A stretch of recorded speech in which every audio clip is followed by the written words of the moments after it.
Does being muscular make you less athletic? I don't think so. Have you seen a professional sprinter? They are incredibly muscular, at the same time they are very athletic. They are fast, they can cover distances very quickly, and they also have great mobility. And there are some bodybuilders who have great mobility as well. They could do leg splits on the stage, they are athletic enough to do a backflip. But then again, there are people that are huge, they are muscle heads, and they couldn't scratch their back if their life depended on it because their shoulder mobility sucks. And then there are powerlifters who are incredibly strong, they can lift the weight of the earth, but you ask them to climb up 3 stairs and they're done. They're out of breath, they're winded out, and they're tired. So the question is, how muscular do you have to be for you to lose athleticism? To answer this question, let's first define athleticism. What does it mean to be athletic? Let's objectively break it down. To be athletic, you need to be strong. You should be able to move heavy objects and generate a lot of force. You should be powerful, which means to express that strength very quickly, being very explosive, being able to jump high, run fast, and throw objects with great velocity. That is being powerful. To be agile, that is to react to an external object, whether it is a ball coming at you or a player running at you when you're playing football, to be able to react very quickly and change direction in the blink of an eye. That's being agile. To have good endurance and aerobic capacity so that you don't get out of breath, you don't get exhausted whenever you're trying to cover large distances or you're playing for a prolonged period of time in any sport. That's being athletic.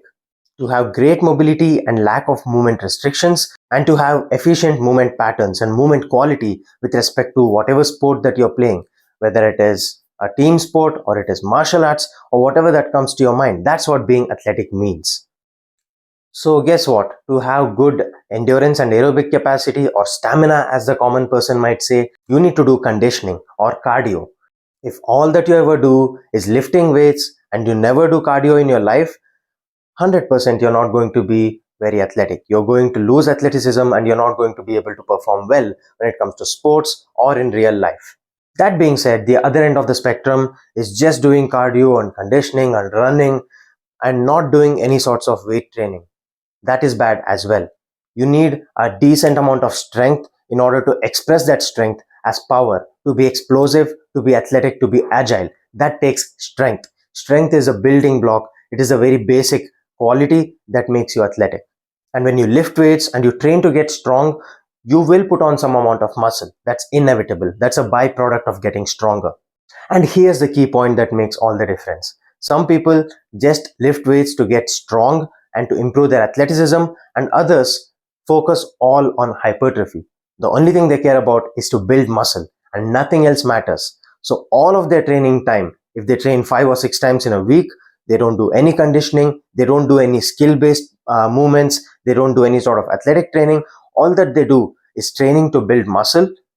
They will build a lot of muscle, but they won't be very athletic. Not because building muscle by nature makes you less athletic, but you're ignoring the other aspects of training that make you athletic.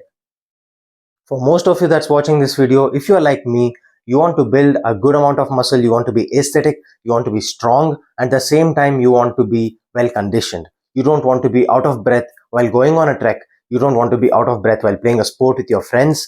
You want to move well, you want to be injury free, you want to age gracefully. And if that's you, this is my advice for you on how you can prioritize your training. Lift weights somewhere between 3 to 5 times a week. 5 is really on the upper end. And if you're doing that, make sure you do not ignore your conditioning. You need at least one proper focused conditioning session to work on your heart rate, improve your aerobic capacity, improve your VO2 max, and your energy system development. Ideally do 2 conditioning sessions and max to max 3. Anything beyond that, it's taking away from your strength and your power and overall explosiveness. While you do that, focus on improving the quality of your movements through some running drills, plyometrics, and introduce yourself to Olympic lifting, which is great for your posture and movement efficiency and overall athleticism. Work on your flexibility and mobility. If you have any movement restrictions, any sort of mobility issues, address it, improve it, and express that mobility through training with full range of motion with your strength training on your compound lifts.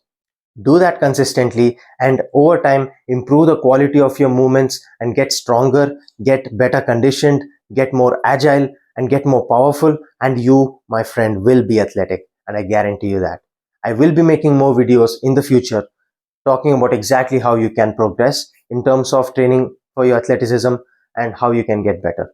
For now, watch this video, and if you enjoyed this video, make sure you hit the thumbs up button, comment down below what you want me to cover in the future, hit the subscribe and the bell icon, it helps me out immensely, and until next time, take care, stay hungry.